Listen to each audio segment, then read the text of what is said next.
Hey y'all, Cory here from Ensemble. Welcome back to part 3 of our 3-part series on social entrepreneurship, where in this video, I'll be sharing with you how to find the business idea that will change the world for the better.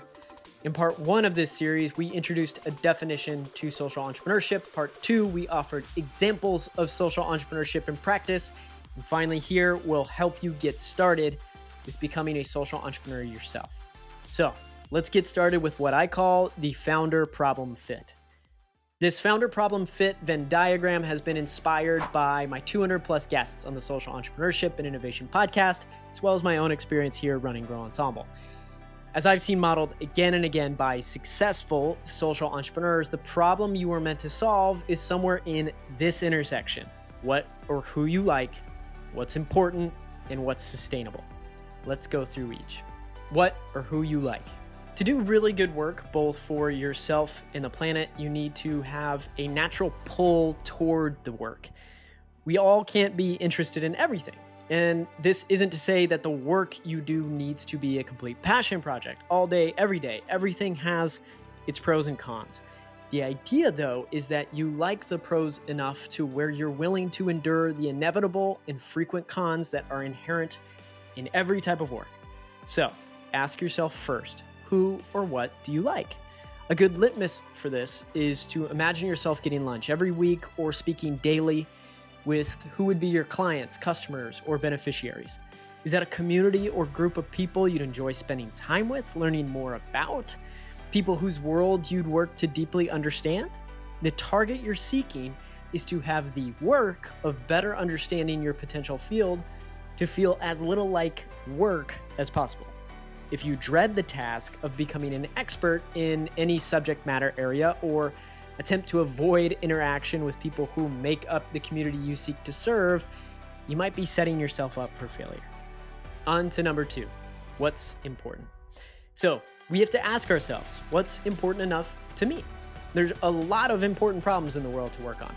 Not all of them resonate with each one of us or apply to our own unique strengths and aptitudes in the same way. This builds nicely off of our first component piece, what or who you like, because likewise, what you deem important and important enough to work on for a significant portion of your life will be different, most likely, than what I deem important enough to work on. If you're faking it, things won't sustain, and you'll know if you're faking it. A mundane but applicable example, my first real job was working for a dental digital marketing agency. Yes, we did digital marketing for dental practices. And I remember repeatedly trying to invent new purposes and reasons for why my work should be important. And I remember a friend at the time who had likewise bought into this task with me, saying with 100% sincerity and seriousness, you know, many diseases originate in the mouth. It was in that moment, maybe I could have had this realization earlier, but I finally fully accepted no matter what I schemed up, what purpose I invented, what delusion I tried to convince myself of, I didn't care about marketing dental practices. And so, as soon as I could, I quit. More substantively, for our considerations as social entrepreneurs, the same rules still apply.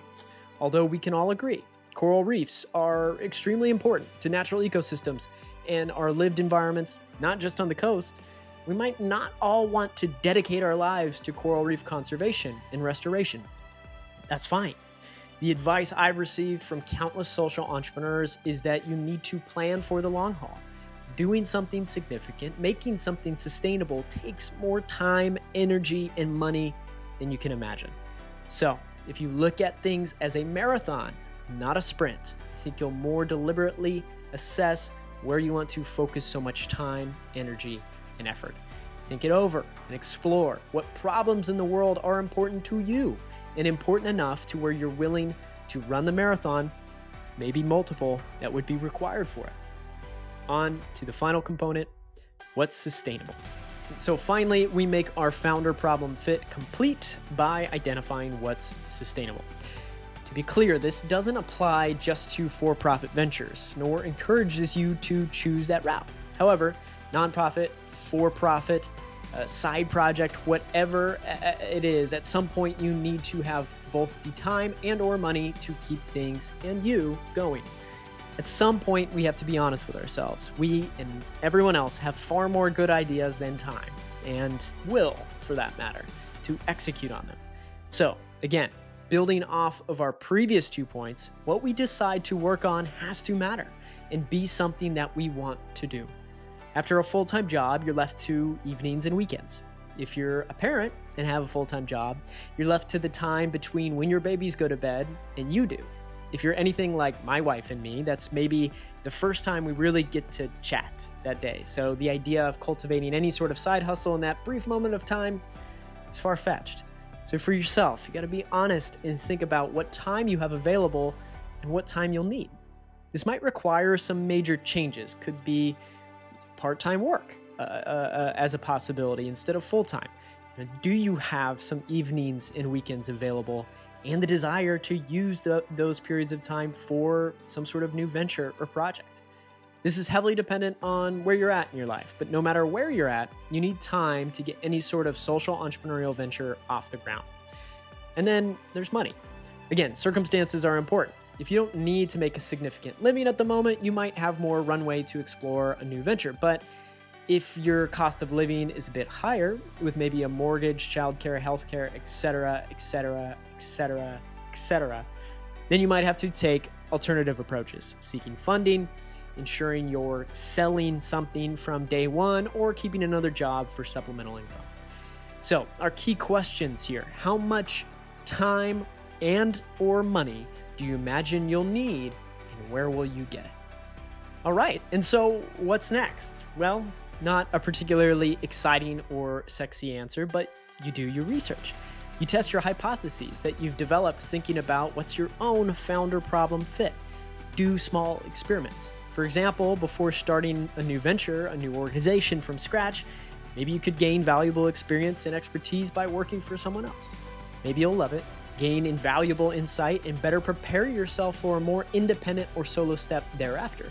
Or maybe you'll find that's not the field you want to dedicate your life to anyways.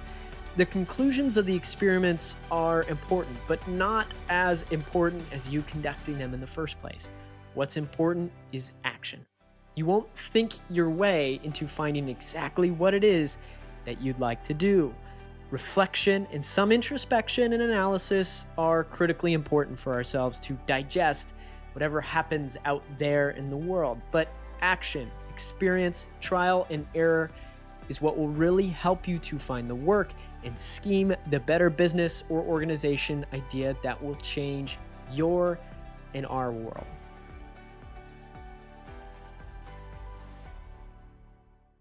All right, y'all, that's a wrap. If you liked this video and series on social entrepreneurship, then I think you'll love my newsletter, the weekly Ensemble, where each week I send you a meditation exploring the art of living and working sustainably. To get the next one in your inbox, go to growensemble.com/newsletter to sign up. All right, y'all. Until next time.